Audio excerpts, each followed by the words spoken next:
quando pensamos em poder, por exemplo, pensamos em ação, em atividade, intensidade, enquanto que na tranquilidade a gente tem uma visão mais da serenidade, da, do repouso e algo assim, né? Então, são duas coisas que aparentemente são contraditórias, mas o que vamos ver é que elas têm uma estreita relação. Aliás, todas essas polaridades, uma puxa a outra, né? Uma permite que a outra se expresse. E Srihan vai abordar isso de uma forma bem prática.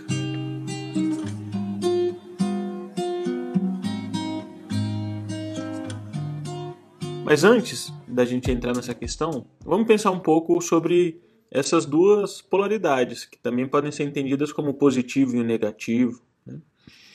Como eu estava dizendo, muitas tradições já falavam sobre essa polaridade. A gente tem um símbolo, né, que é muito característico, eu acho que todo mundo conhece, que é o símbolo do Yin e Yang, onde existe uma parte escura e uma parte clara. E um pouco da parte escura está na parte clara e vice-versa. Esse é um símbolo muito conhecido, como eu disse, todo mundo já viu, com certeza.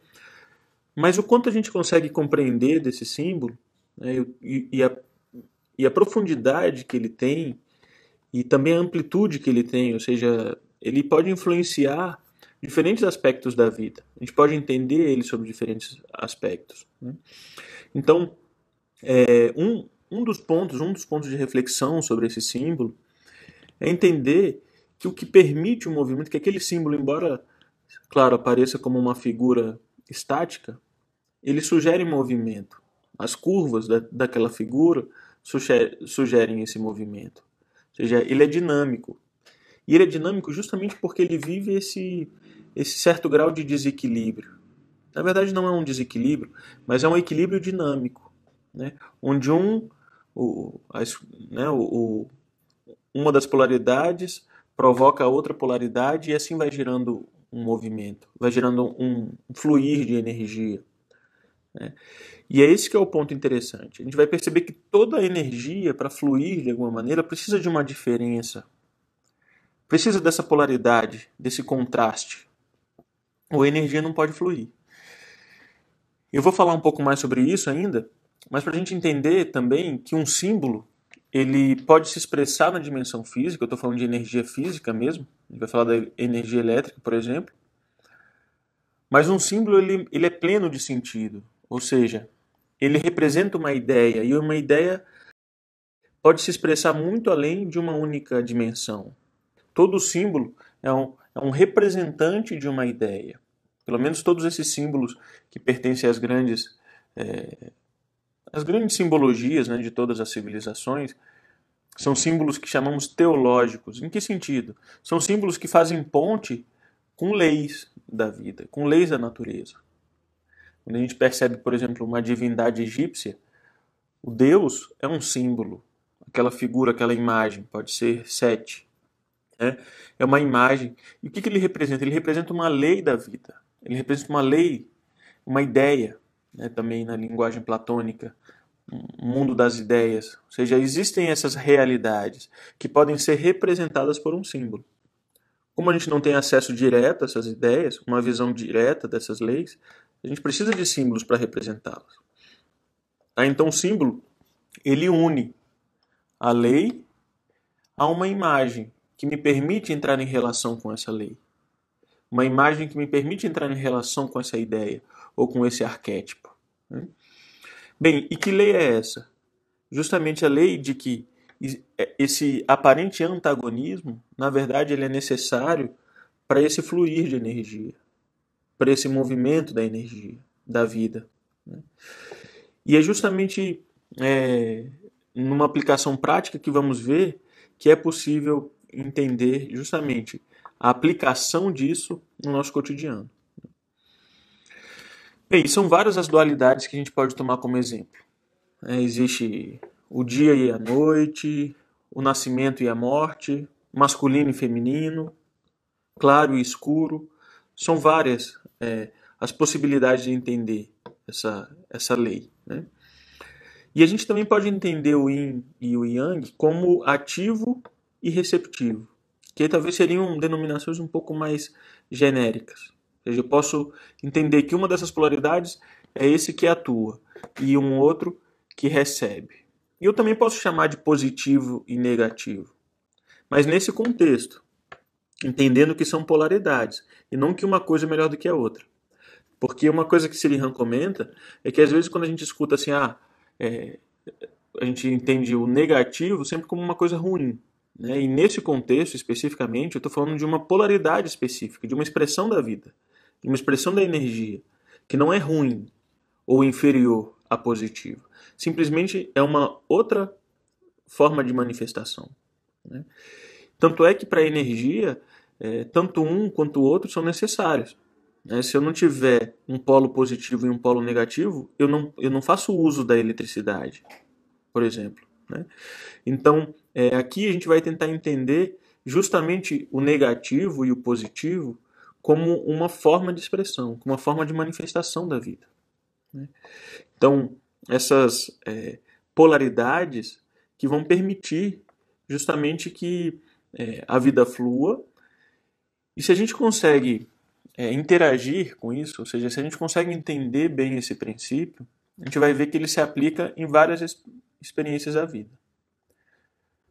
Por exemplo, vamos entender mais ou menos como é que funciona uma bateria de um carro, para que a gente possa, a partir desse princípio, expandir para outras dimensões, para outras situações do nosso cotidiano, e a gente perceber que parece que o princípio é o mesmo. Por isso que um símbolo é tão rico. Porque o princípio que está por trás daquele símbolo se aplica a muitas situações. Situações que a gente ignora, provavelmente. Não por uma limitação do símbolo, mas por uma limitação da nossa compreensão.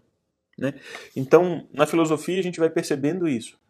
Que se eu consigo aprender com coisas simples do dia a dia, qual princípio está por trás daquilo que eu estou fazendo, ou daquilo que eu estou vivendo, ou daquilo que eu estou presenciando, se eu consigo identificar esse princípio, eu posso traduzir esse aprendizado, essa lição, em outros aspectos da minha vida.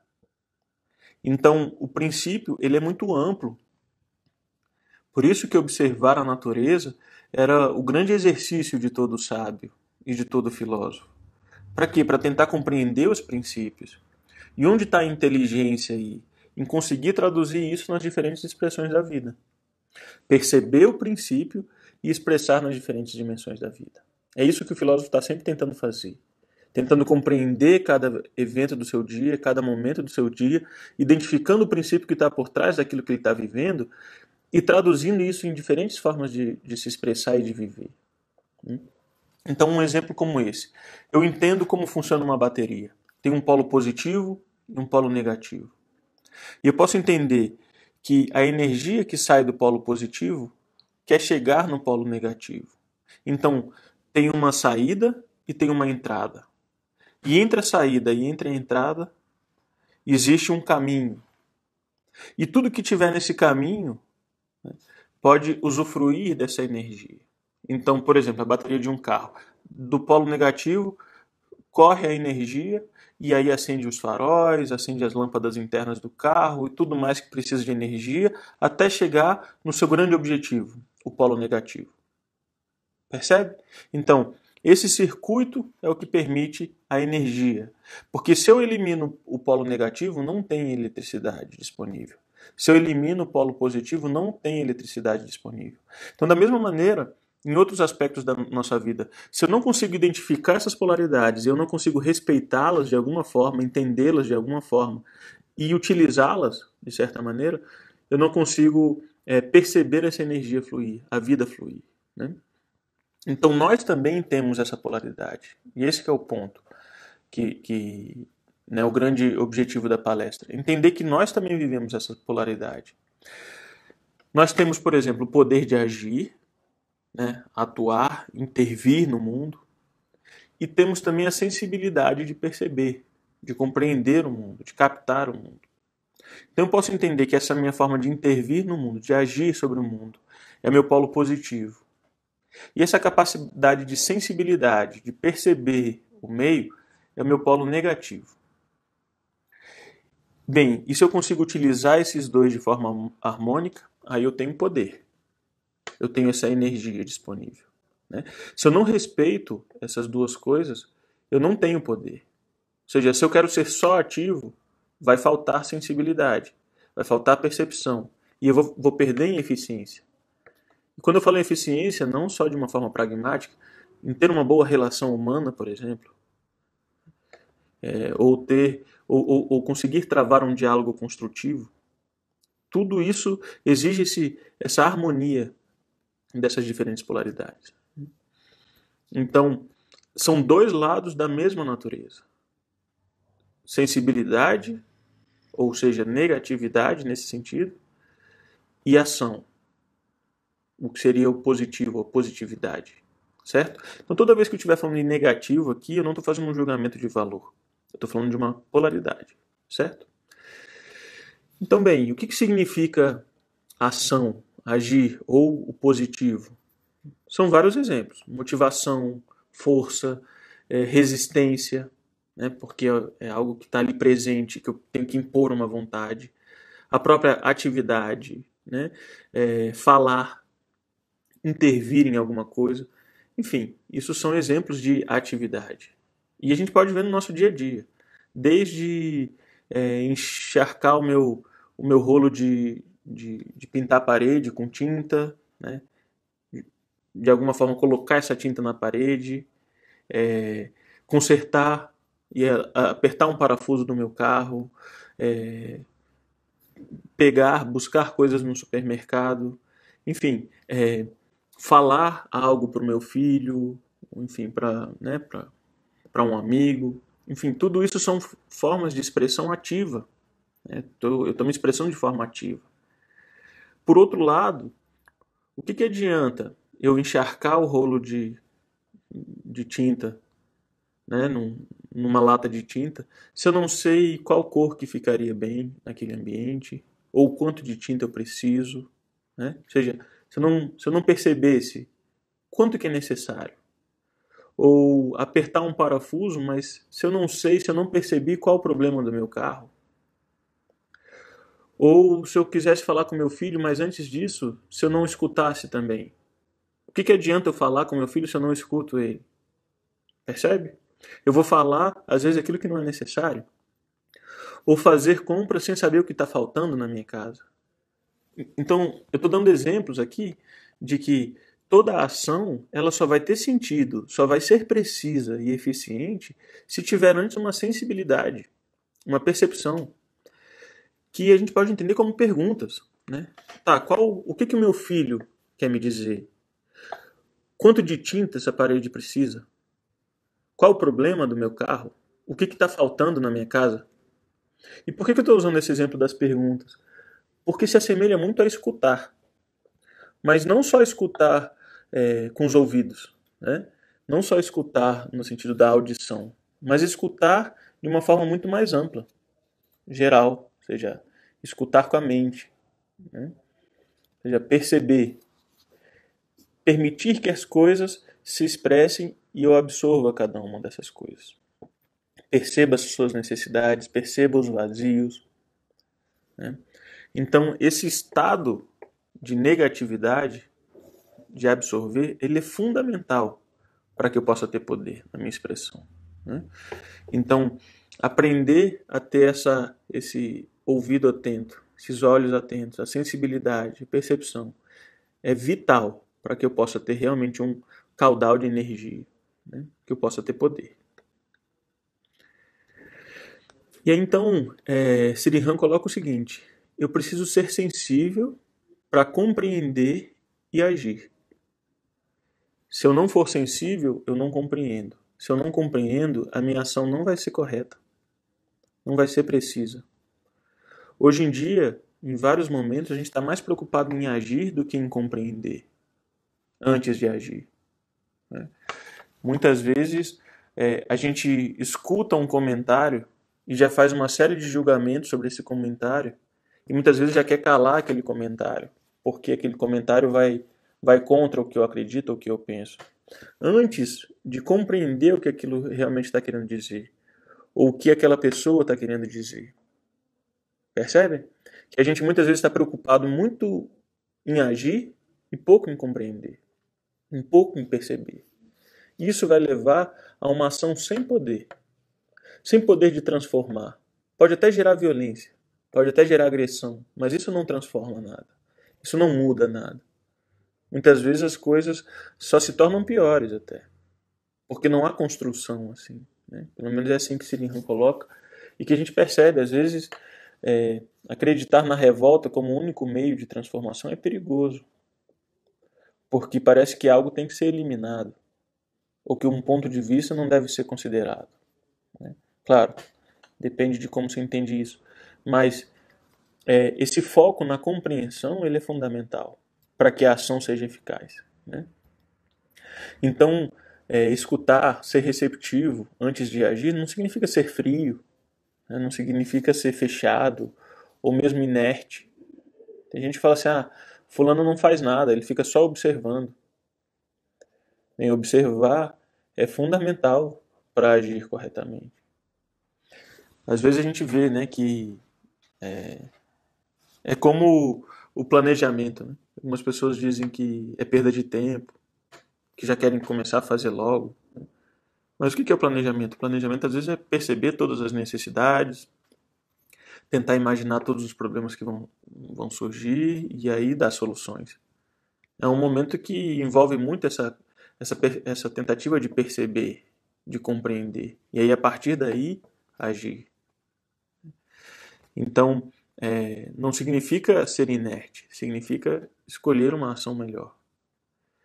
Então, Sirihan coloca que ser receptivo significa estar vivo. Por que estar vivo? Porque significa estar sensível à vida. Significa perceber a vida. E perceber que a vida está nos tocando e nós estamos tocando a vida. E que essa troca, ela ocorre a todo instante. E que por mais que a gente queira se isolar disso, se afastar disso, a vida vai estar sempre batendo na nossa porta. E na verdade, fugir desse fluxo é a morte. Porque isso vai nos impedindo de nos expressar na vida. E de ser transformado por ela. E assim evoluir, e assim caminhar, assim crescer e se desenvolver, né? Mas se a gente sai desse fluxo, se a gente se desloca dessa polaridade de dar e receber, não há vida, não há crescimento, não há transformação, não há desenvolvimento. Certo? Então, eu preciso estar interagindo com a vida e vendo o que ela está me trazendo, o que ela está me mostrando. Isso é estar vivo. E não só isso, estar atento. Sirihan coloca que estar nesse estado de negatividade é estar atento. E a gente percebe que precisa de energia para isso. Isso não é uma inércia. Pelo contrário, né? Tá com os olhos bem abertos, percebendo cada coisa que se mostra, né? Com aquele olhar próprio da criança, de que parece que tudo é uma coisa extraordinária, de que tudo é fantástico, de que tudo é novo. A gente precisa recuperar um pouco desse olhar, atento a tudo, né? Então é cheio de vida, mas ao mesmo tempo tranquilo. Porque é nesse ponto que a gente entende a importância da tranquilidade. Porque quando eu não estou tranquilo, eu não percebo o mundo. Eu não permito que as coisas se expressem sobre mim. Por quê? Porque eu fico agitado. E agitado, a minha mente não é capaz de identificar as coisas como elas são, não é capaz de diferenciar as coisas. É uma imagem que eu acho muito bonita. Imaginem um lago bem tranquilo, bem espelhado. Quando ele está perfeitamente sereno, perfeitamente tranquilo, ele é capaz de refletir o que está acima dele, o que está diante dele, né? Então, esse estado de atenção, de negatividade, exige de nós essa tranquilidade. Permitir que as coisas se imprimam. Mas são várias as coisas que tiram a nossa tranquilidade. Ou seja, é o nosso desejo por alguma coisa, é a nossa ansiedade por alguma coisa, a nossa obsessão pelo que vai acontecer hoje no dia e nossas perturbações no sentido de preocupações excessivas, né? Tudo isso vai tirando essa serenidade. Então, imagine o seguinte, num lago calmo, tranquilo, como eu estava dizendo, se cai uma pedrinha, né, lá longe, pelas ondulações nesse lago, eu percebo, é possível saber o tamanho dessa pedra. E é possível saber onde ela caiu e o tanto que ela me agitou. Agora, se eu estou no meio de uma agitação tremenda, ou seja, esse lago está muito agitado, pode cair um pedregulho gigantesco que eu não vou saber de onde ele vem, não vou saber qual é o tamanho dele. Percebe? Então eu não vou conseguir perceber a vida, não vou conseguir perceber o que a vida está me dizendo, porque muito perturbado, né? Então muitas vezes a gente vive assim, ansioso, né, com vários projetos e vários planos, e quando as coisas não dão certo, a gente fica chateado, angustiado, irritado, ao invés de falar assim, tá, não foi como eu pensava, mas como é que está sendo? Quais são minhas possibilidades? O que a vida me mostra? O que ela me ensina com isso? Então, essa ideia, né, de poder manter essa serenidade é um ponto principal para ter poder, né, realmente para poder se expressar de uma forma mais eficiente.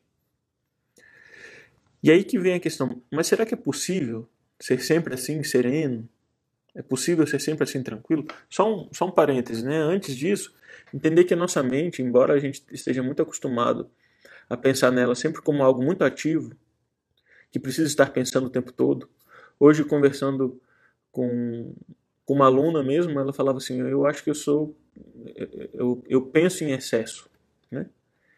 E na verdade isso é um problema que muitos de nós vivemos, né? Pensamos o tempo todo em coisas que não são necessariamente formas de encontrar soluções, não são formas de, não nos ajuda a escolher a melhor ação, não nos ajuda a fazer análises justas das coisas. Pelo contrário, às vezes são pensamentos carregados de crítica, carregados de medo, de rancor, etc. Então não nos dá uma visão mais clara das coisas. Pelo contrário, às vezes nos rouba isso. E a gente acha que a mente tem que ser assim, que ela tem que estar sempre acelerada, que ela tem que estar sempre pulando e agitada, porque senão não sou eu, né? Senão eu perco uma parte de mim mesmo. E o que Sirihan coloca é o seguinte, não, a nossa mente poderia ser muito mais receptiva do que assertiva nesse caso. Ela deveria estar percebendo o mundo para aí escolher a ação correta. Aí encontrar a forma de interagir com o mundo e com a vida. Bem, mas e se eu estou nesse estado de tranquilidade e serenidade, numa relação, por exemplo, e os dois estão sempre assim, receptivos? Como é que vai haver essa troca? Então essa pergunta que é feita para Sirihan, que eu comentei no início da palestra, mas que eu achei importante essa introdução para a gente entender o que ele estava querendo dizer com isso. Bem, se estão duas pessoas assim com tanta serenidade, com tanta tranquilidade, como é que vai haver troca realmente? Como é que vai ter essa vida, né, fluindo? Ele falou, é muito difícil duas pessoas viverem, né, estarem nesse estado de coisas tão receptivo, né? Mas, ou mesmo manter isso o tempo todo. Mas se a gente tentar imaginar como seria isso, né, isso permitiria a expressão e a percepção de uma individualidade de uma forma plena. E ele fala assim, se a gente fosse capaz de perceber o outro dessa maneira, a gente perceberia toda a sua beleza. Porque, e também se ele se sentisse encorajado a se expressar como ele poderia descobrir um poder que só ele tem. Isso era uma coisa que eu estava refletindo esses dias. Não existe fonte de poder maior do que sermos nós mesmos. Mas a gente tem muito medo de ser nós mesmos, a gente tem preconceitos com relação a nós mesmos, de como devemos ser, temos as expectativas da cultura, nos comparamos aos outros, e vamos perdendo quem nós somos. E a gente tem uma influência muito grande de como nós deveríamos ser. E às vezes isso nos impede de ver quem nós realmente somos. E às vezes isso está tão distante, que às vezes né, pensar que você o que você pode expressar no mundo é muito diferente daquilo que você está fazendo hoje, é até meio assustador. Mas é possível. Porque a gente está tão contaminado com tantas essas influências e com tanto medo de se expressar. Por quê? Porque o outro também não percebe a nossa totalidade, né? E nós também não percebemos a totalidade do outro. Queremos enquadrar ele em algum esquema, em alguma imagem, alguma forma que escolhemos uns para os outros, né? Então, mas pelo contrário, se a gente conseguisse ter essa abertura, permitiria uma vida e uma possibilidade de encontrar essa beleza que Sri Ram coloca com muito mais naturalidade. E haveria uma possibilidade real de união, né? Então, o problema é que todo momento nossa mente está se impondo, está dizendo como as coisas devem ser, ou tanto que aquelas coisas são diferentes do que deveriam ser, e assim vai, né? Mas simplesmente perceber poderia permitir um fluir de energia, de vitalidade que a gente não tem nem ideia, né? Ele coloca que é um poder extraordinário, magnífico, que se expressa quando podemos ser nós mesmos. Interessante porque um professor da Nova Acrópole, que foi até quem trouxe Nova Acrópole para o Brasil, era também professor de artes marciais. E uma coisa que ele dizia, e que poucas vezes, e que eu nunca tinha compreendido muito bem o que ele queria dizer com isso, no contexto das artes marciais, mas ele dizia que entre todas as coisas que a gente poderia fazer em termos de técnicas, de práticas, de exercícios e etc., o mais importante era não deixar de ser quem nós somos. Eu achava estranho dentro do contexto das artes marciais. Como assim? Mas com o tempo, refletindo, e também essas reflexões que Sri Ram traz ajudam, pude perceber que aí está a fonte do nosso poder, para qualquer circunstância, para qualquer situação. Mas é algo que a gente só vai poder entender o seu valor se a gente experimentar, para a gente poder descobrir esse poder. Porque senão vai virar um esquema a mais. Ah, como assim? Eu vou ficar mais forte?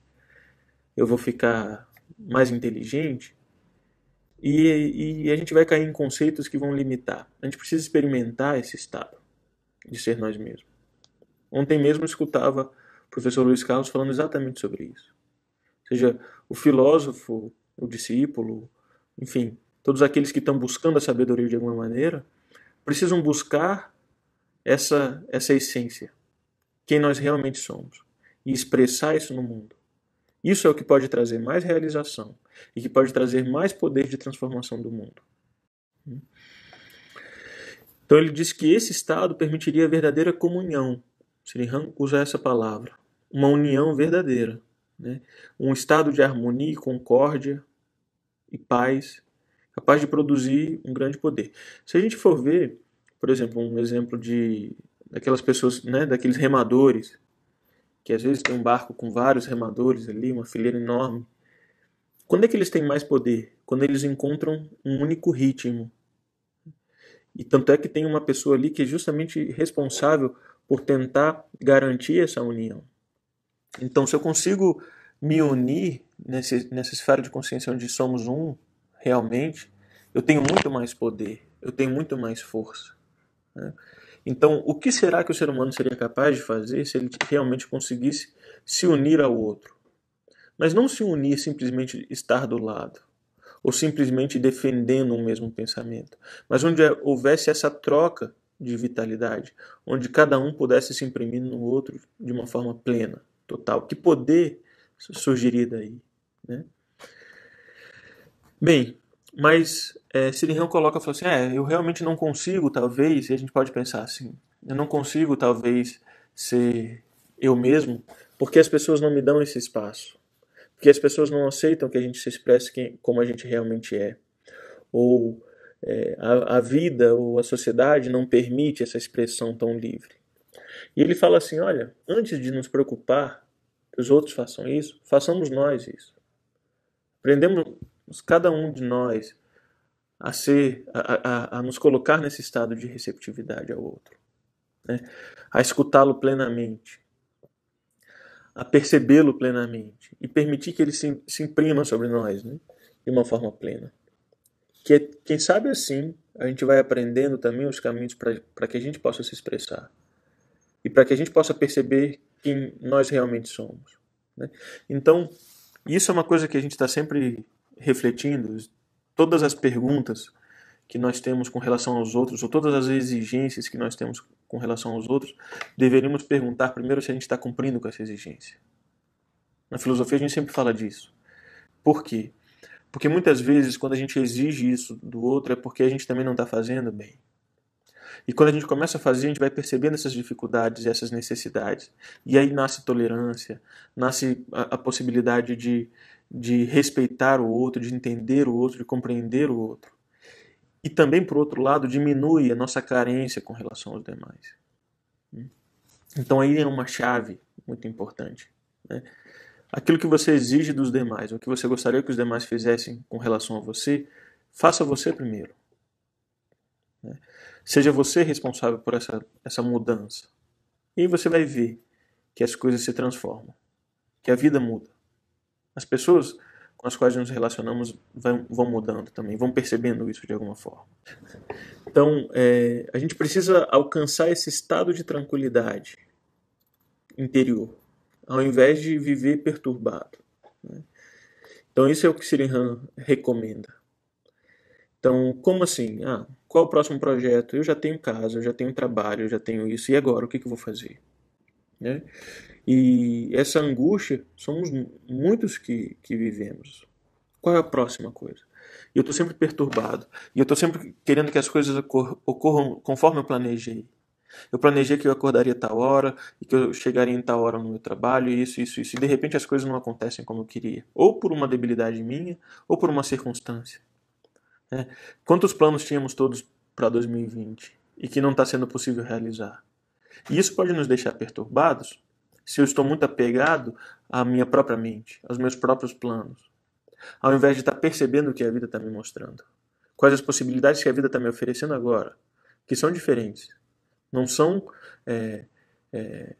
ou seja, não é que não existam opções, ou que não existam possibilidades de viver uma vida intensa. Só que elas mudaram. Elas se transformaram de uma forma brutal. Mas o ser humano tem inteligência suficiente e se ele está atento e perceptivo, ele pode encontrar soluções, inclusive para momentos como esse. Então, quando a gente elimina esse desassossego, né, essa perturbação, aí vai restar um silêncio. E esse silêncio é algo que a gente precisaria experimentar de vez em quando. Um silêncio que vai dar origem à palavra certa, à ação certa, né, ao sentimento certo. Então é como se eu gerasse um estado que abre espaço para aquilo que é ideal, perfeito, melhor se expresse. É como aquela energia que se acumula e ela se intensifica e ela é liberada no momento certo. Quando ela é liberada no momento certo, ela é harmônica e ela é poderosa, ela é forte. Se é liberada cedo demais ou tarde demais, ela perde esse momento que a vida mesmo nos mostra. E parece que a vida fica mais truncada, quadrada, né? Parece que não flui da mesma maneira. Então, eu às vezes escuto pessoas falando assim, eu fui lá, o meu amigo estava passando por uma situação difícil e eu não sabia o que dizer. E o que eu aconselho nessas horas? Não diga nada, só escute. Ou seja, procure esse silêncio. Procura estar nesse estado em que você não está com um falatório, meu Deus, o que eu tenho que falar para ele se sentir melhor? Não, escuta, né? Escuta ele. Faz um silêncio absoluto, que de repente pode surgir uma palavra. E acreditar nisso é algo que muitas vezes a gente se sente inseguro. Ou seja, se eu não estiver no comando, se eu não estiver no controle, as coisas não vão fluir bem. E isso é uma falta que nós temos de acreditar na vida, de acreditar na inteligência da vida e de que essa inteligência está em nós. Em outra linguagem, é acreditar que Deus, né, esse mistério divino, está em nós e que ele se expressa nesses momentos. Só que muitas vezes a gente não deixa esses momentos chegarem, porque a gente não deixa que esse silêncio se estabeleça. E isso é um princípio tão interessante porque dizem, né, nas tradições, a gente estuda isso no curso de filosofia também, que do silêncio das trevas nasceu o universo. De que do não ser absoluto nasce o ser. Então, esse momento preciso é quando nasce todo o poder. Toda manifestação surge daí. Então, o que ele está nos convidando aqui para imitar a natureza nesse sentido. Vamos procurar o silêncio absoluto, porque o momento em que a gente encontrar esse silêncio absoluto, vai surgir a ação correta, com poder, com intensidade necessária. Claro que isso é um exercício, né? Esse princípio é o que o Kybalion fala também, né? Ele fala assim, acima como abaixo. É a lei da correspondência. Então, se o universo funciona dessa maneira, eu posso também imitar isso. Assim como é no macro, é no micro, né? Então, mais uma vez, aquela ideia que eu coloquei. O filósofo está sempre tentando imitar a natureza. Claro, na sua experiência. Então, não vamos criar um universo dentro da nossa mente, mas vamos silenciar e vamos encontrar a expressão correta. Então, é como um quadro, né? Um quadro para que ele possa revelar, né? Ou que ele possa mostrar toda a beleza de uma pintura, ele precisa estar perfeitamente limpo.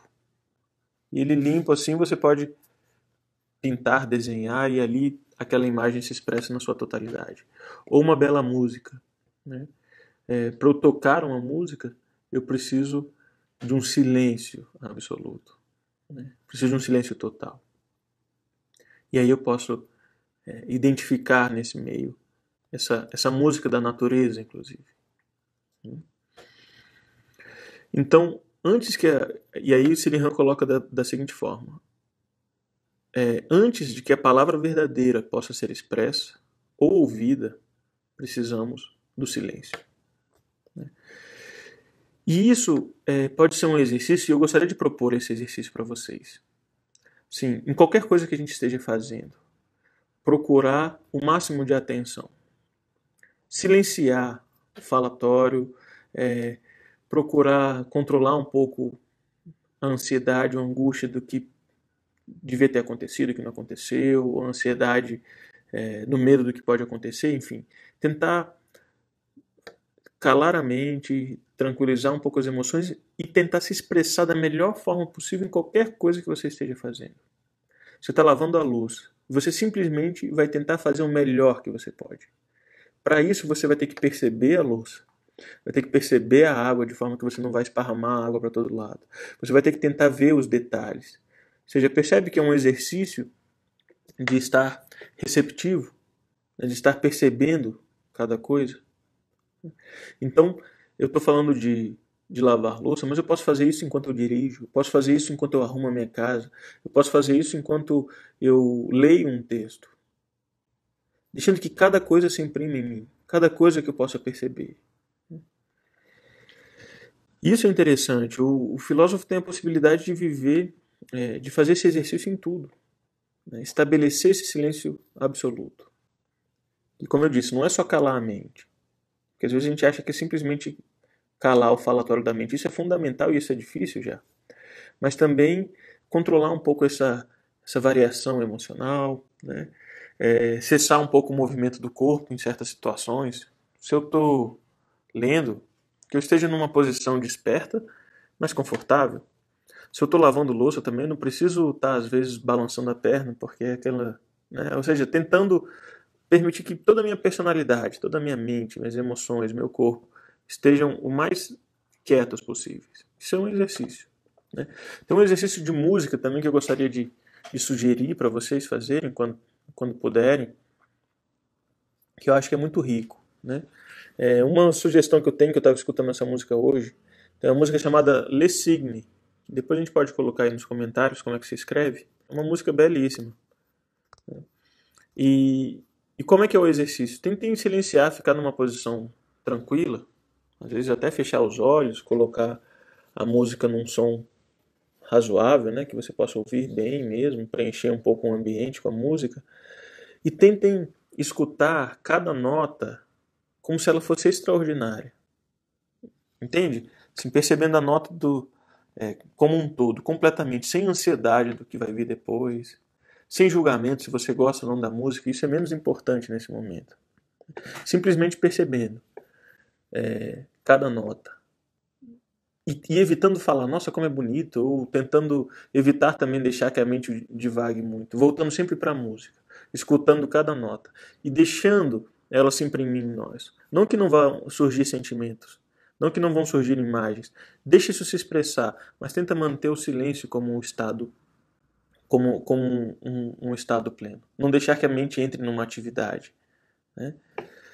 Bem, por quê? Porque isso é uma forma de tentar aprender a escutar a vida, né? De viver esse silêncio.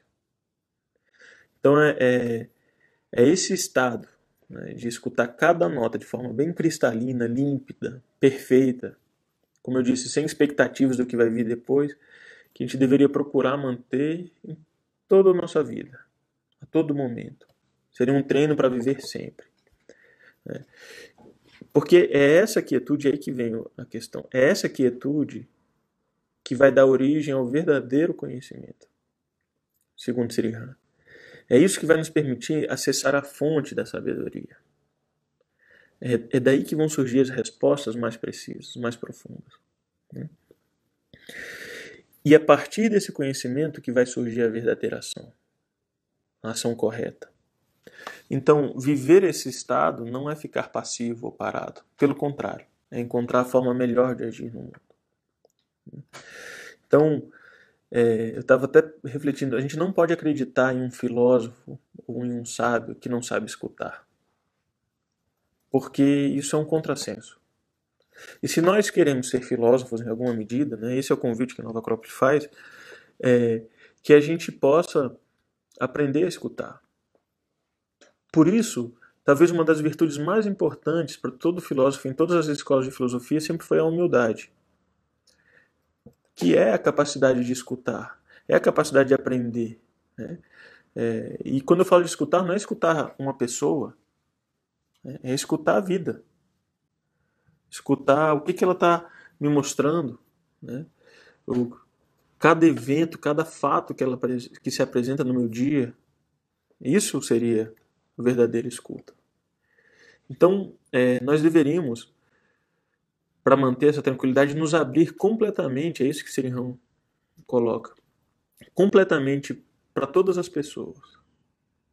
Ah, não, mas se eu confiar demais, eu posso ser passado a perna. Se você se abre completamente, permite que essa pessoa se expresse completamente, e você confia que vai perceber ela na sua totalidade, vai encontrar a ação correta. E muito provavelmente vai encontrar uma solução que é melhor para você e que é melhor para o outro. Não existem fórmulas na vida, esse é o ponto. Não existe a forma certa ou errada de agir como uma coisa rígida. Existe um estado de consciência correto, né? Existe uma forma da minha mente se comportar, do meu sentimento se comportar diante dos demais, que vai me dar essa fonte de conhecimento e de sabedoria. Claro que escutar essas coisas, aprender essas coisas dos grandes filósofos e dos grandes sábios é o que vai nos permitir trazer isso para o nosso dia a dia, como um treinamento. Mas a fonte de sabedoria é a própria vida. Então, nos abrir não só para as pessoas, como eu falei, mas para cada evento da natureza. Quando eu falo evento da natureza, eu não estou falando só uma brisa ou um canto de um pássaro. Eu estou falando do trânsito que eu às vezes tenho que enfrentar. Eu estou falando de um vizinho difícil que agora eu tenho que conviver. Eu estou falando de uma situação, às vezes, de desemprego, de problema econômico, de problema financeiro, enfim, tudo é natureza, tudo é vida. Que eu possa absorver isso de uma forma mais tranquila possível e ver a totalidade dessa circunstância, dessa realidade que se apresenta diante de mim. Então, seria tentar abraçar e compreender tudo que a vida nos traz, sem exceções. Abraçar e compreender cada pessoa com a qual nós interagimos. Pense ela como eu ou não. Srihan usa a seguinte frase: deixar cada pessoa fotografar-se em nossos corações. Porque é bem isso, né? O que permite uma fotografia? Um papel especialmente sensível. Permita que a luz impacte aquele papel. Quando as fotografias ainda eram impressas em papel, né? Mas é isso. Seja algo perfeitamente sensível. Permite que a luz se imprima com todas as suas nuances e características, né? Bem, e a partir daí, sermos muito positivos na ação. Que é aí que é a conclusão que Srihan coloca. A partir desse estado, decidir com rapidez e ser habilidoso na execução. É isso que vai nos permitir ser habilidoso na execução, ser preciso na ação. Então, isso ser associado a essa percepção da vida. Eu também tenho um grande compromisso com a vida. E o que é compromisso com a vida? É estar atento às necessidades que me tocam e tentar atuar sobre elas. É tentar perceber as necessidades dos demais. É perceber a necessidade da própria humanidade e tentar me encaixar nesse fluxo para que eu possa servir mais, comprometer-me com a humanidade cada vez mais. Por quê? Porque isso vai gerar um fluxo. Isso vai gerar essa participação da vida tão mágica, né? Então, muito comprometido, muito ativo, mas sem perder a tranquilidade, né? Calmos e serenos, como ele coloca. Ser rápido sem perder a calma. E como uma nota tocada no silêncio. Aquele silêncio absoluto e de repente uma nota precisa, né? Forte, potente o suficiente para tocar até nossos sentimentos.